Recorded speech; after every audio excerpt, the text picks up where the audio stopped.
50 días después de la Pascua se concluye el ciclo pascual.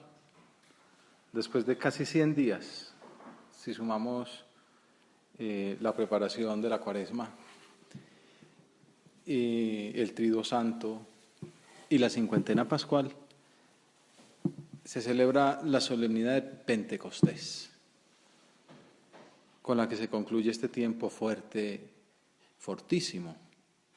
Y pasamos de nuevo en la liturgia de la Iglesia al ritmo corriente del tiempo ordinario. Es un buen momento para hacer examen y para ver cómo nos aprovechó ese tiempo de gracia del Señor, de la conmemoración de los misterios centrales de nuestra fe, la pasión, la muerte, la resurrección de nuestro Señor, su gloriosa ascensión, que tanto nos ha identificado con Él, nos ha hecho crecer en afán de santidad, en amor de Dios, a las almas, nos ha hecho más conscientes de su misericordia infinita,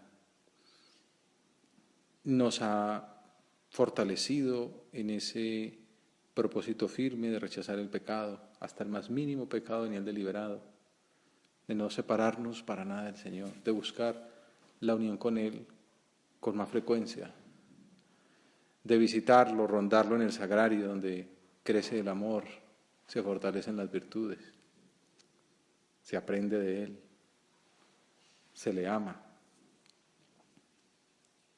Si hemos recomenzado nuestra vida interior, nos hemos convertido, nos hemos decidido a tomarnos más en serio la llamada de Dios a la santidad y al apostolado. Como la solemnidad de Pentecostés es tan grande, ofrece dos celebraciones la liturgia. Una la grande, la del día, y otra la víspera, la vigilia. Se puede celebrar a medianoche también. Vamos a contemplar en este rato de oración la primera celebración, la vigilia, como de preparación para cuando llegue esa solemnidad nos encuentre más preparados. Y el Evangelio está tomado de San Juan, el capítulo 7. Como siempre, San Juan le gusta caracterizar los pasajes de acuerdo con las fiestas judías, o las fiestas litúrgicas. El último día, el más solemne de la fiesta, Jesús en pie gritó: el que tenga sed, que venga a mí, y beba el que cree en mí. Como dice la Escritura, de sus entrañas manarán ríos de agua viva.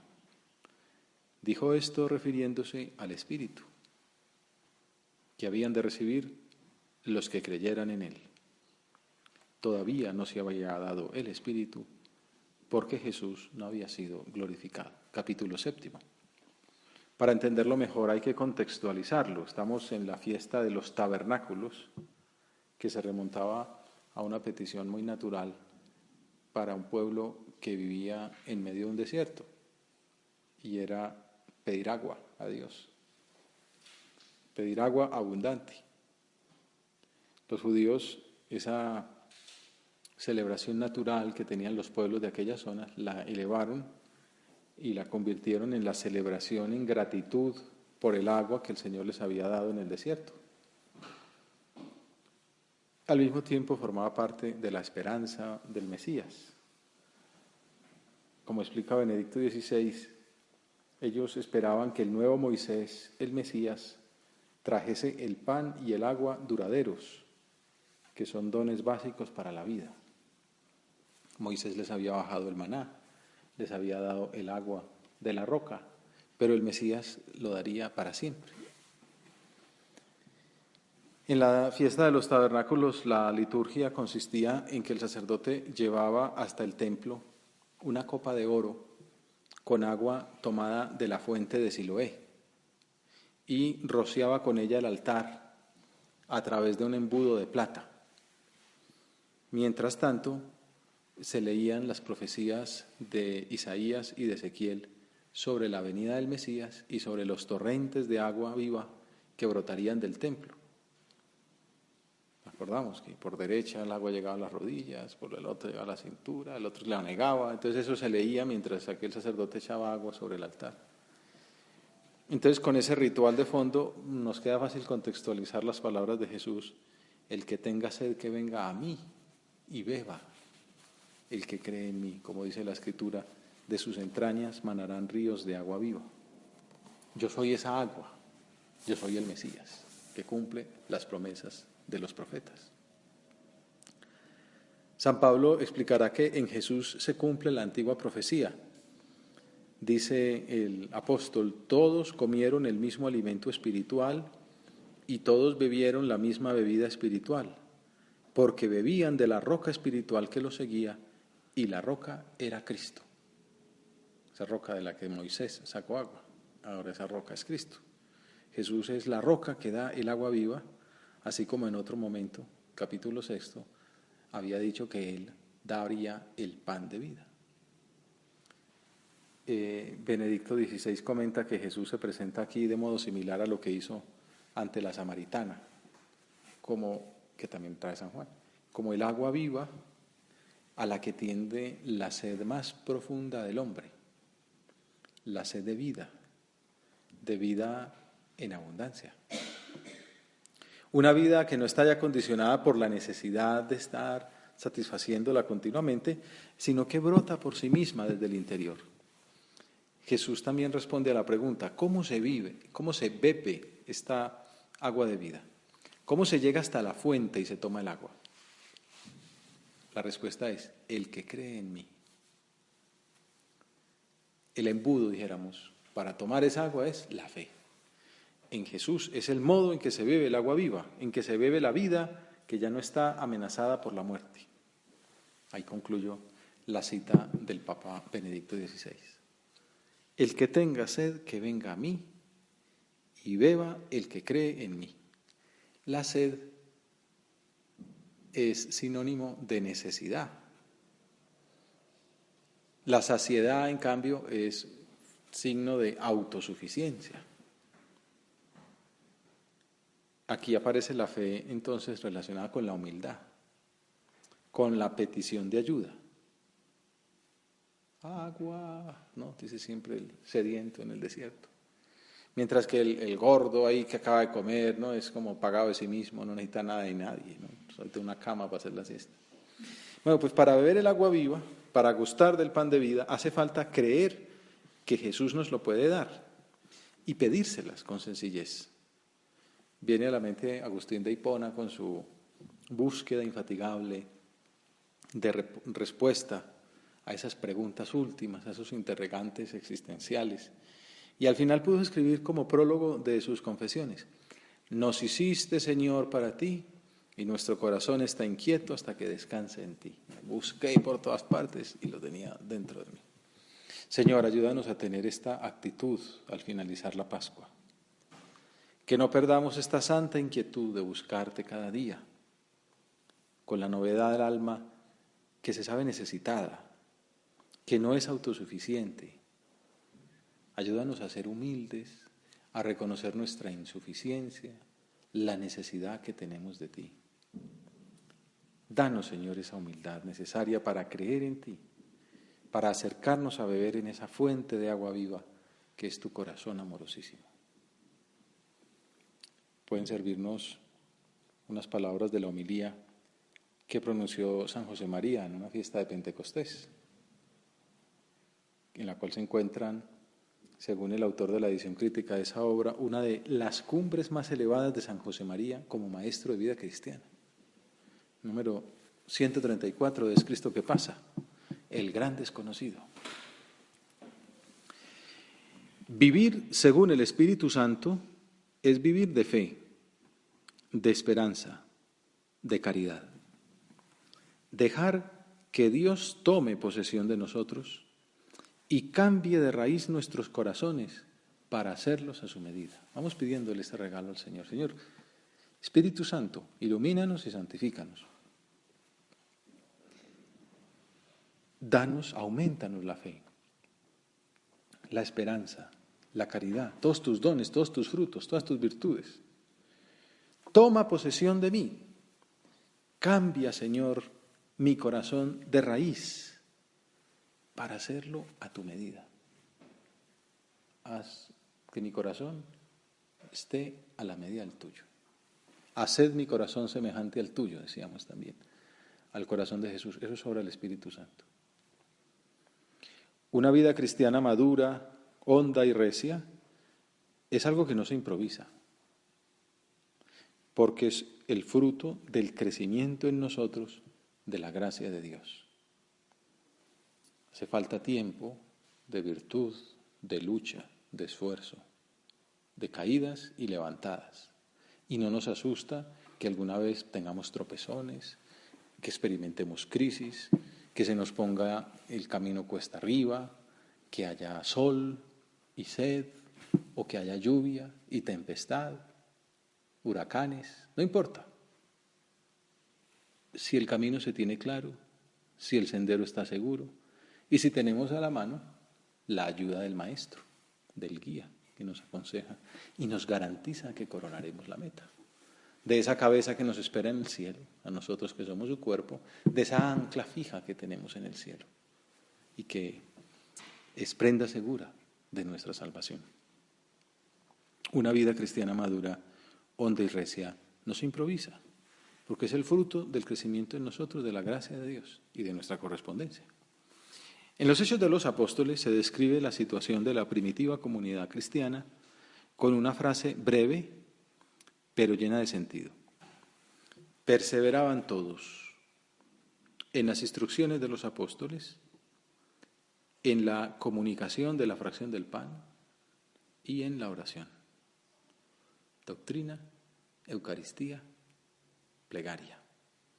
Fue así como vivieron aquellos primeros y como debemos vivir nosotros, la meditación de la doctrina de la fe hasta hacerla propia.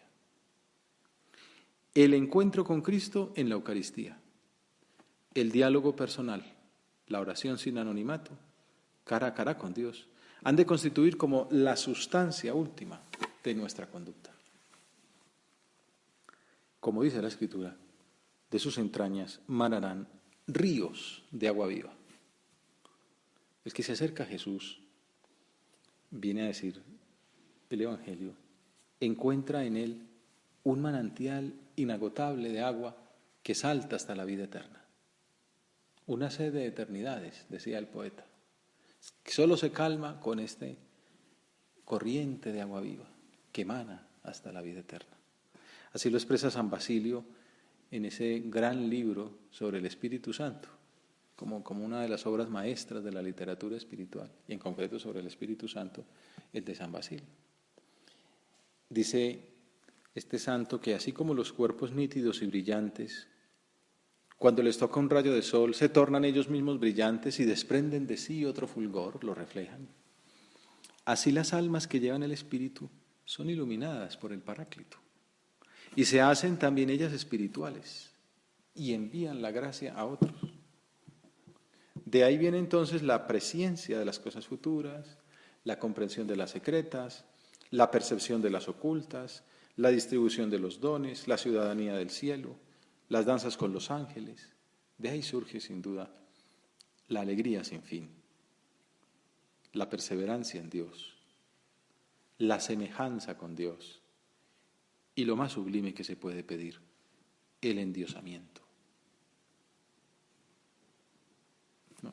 Cada uno tiene sus carismas, pero el carisma de santificar la vida ordinaria, de estar en diálogo permanente con el Señor, de ser otro Cristo, el mismo Cristo. Esa es la obra maestra del Espíritu Santo, asimilarnos al Hijo, cristificarnos. Los santos no son otra cosa que personas que se han parecido a Jesús, que han desaparecido ellos y ha aparecido Jesús en sus vidas. Instrumentos de la gracia de Dios para sus contemporáneos. Como dice la Escritura, de sus entrañas manarán ríos de agua viva. Esto lo dijo refiriéndose al Espíritu que habían de recibir los que creyeran en Él. Todavía no se había dado el Espíritu porque Jesús no había sido glorificado. En esa agua viva aparece simbolizada en la cruz, cuando la lanza del soldado hace manar sangre y agua del costado de Cristo. De esa manera el evangelista anuncia lo que narrará en los últimos 2 capítulos, la comunicación del Espíritu Santo por parte del Señor resucitado. En Juan 20:23, recibid el Espíritu Santo. A los que perdonéis los pecados les quedan perdonados, a los que les retengáis les quedan retenidos. Por eso se pregunta San Agustín, ¿cómo entender que todavía no había sido dado el Espíritu, ya que Jesús no había sido aún glorificado, sino en el sentido de que aquella dádiva, donación o misión del Espíritu Santo habría de comunicarse en el futuro, después de la glorificación de Cristo, como jamás lo había sido antes? Preparémonos para recibir al Señor. Pidámosle al Espíritu Santo que no sea para nosotros el gran desconocido, que no sea el esperado, que tampoco Jesucristo en el sagrario sea el gran solitario, que como fruto de nuestra lucha, de nuestro esfuerzo por perseverar, por ser buen hijo suyo, seamos amadores del Espíritu Santo, seamos dulces anfitriones de ese dulce huésped del alma, que le hablemos, que atendamos la visita, que le conversemos, sobre todo que lo escuchemos, que sintamos esas inspiraciones, esas mociones que nos invitan a ser más almas de fe, a tener más esperanza, a amar más, a perdonar, a ser apostólicos, misericordiosos como el Padre, acudir a las fuentes de la gracia, que vayamos diciendo a esas gracias actuales que el Señor nos va enviando, que le respondamos que sí. En la medida en que nuestra respuesta sea afirmativa, la gracia aumenta, la petición también. Al que pide, al que da, se le pide más. El Señor pide y le decimos que no, pide y le decimos que no, pues como que le cruzáramos las manos. Cuando nos pide y le respondemos afirmativamente, nos pide más todavía. Y a la Virgen le pide que sea buena, luego le pide que sea la Madre de Dios, y luego le pide que persevere a su lado, que esté en la cruz, que sea la Madre de la Iglesia. Cada vez le pide más y al mismo tiempo el premio es mayor. Así nos pasa a nosotros, nos va pidiendo y en la medida en que le vamos dando, el amor nos lo manifiesta pidiéndonos más, como en el joven rico. Poniendo en él los ojos lo amó.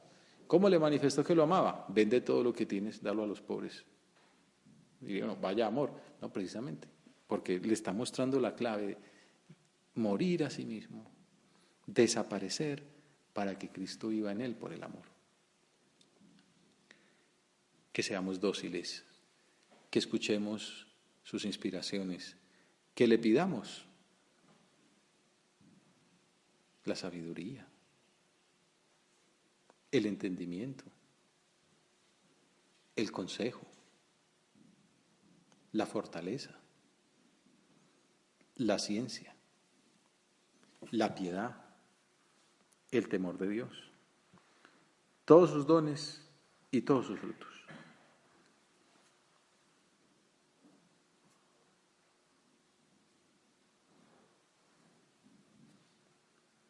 Pidámosle al Señor que seamos conscientes de esa presencia del Paráclito en nuestra alma, que no sea para nosotros el gran desconocido, que seamos muy dóciles a su acción en nuestra vida. Como decía el beato Álvaro del Portillo, es preciso que atiendas con fina delicadeza esta voz del Paráclito, que no te niegues a lo que te está pidiendo ahora mismo y concretamente. Quizá te reclama que cortes algún hilillo sutil que te impide volar alto en la vida interior, o no tan sutil, diríamos. O que te decidas a luchar seriamente en un propósito que ya has formulado en otros momentos, pues esta vez sí. O que desarraigues, siempre con su ayuda, un defecto que aún te domina. Mejor en positivo, que adquieras por fin aquella virtud que tanto te falta o que quieres lograr para parecerte más a Dios. O que venzas, y te concede la gracia para lograrlo, esos peros que te inventas por comodidad en el apostolado. Cosas pequeñas o no tan pequeñas. Y siempre obstáculos grandes, porque nos apartan de la intimidad con Dios. Quizá te reclama un cambio más radical y hondo de tus disposiciones, incluso de tu carácter.